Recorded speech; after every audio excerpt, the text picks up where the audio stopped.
ควายเผือกหาเบิ่งยากเลยเด้อบ่มีแล้ว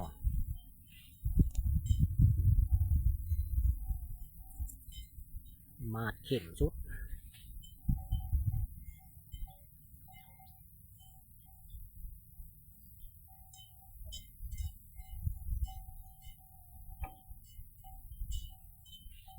มาดเข้ม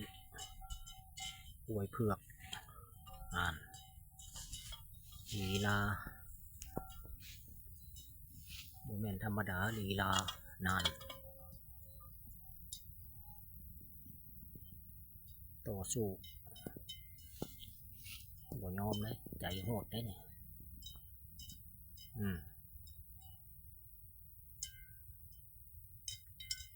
บ่แน่บ่ต้องลิ้นกับกล้วยเผือก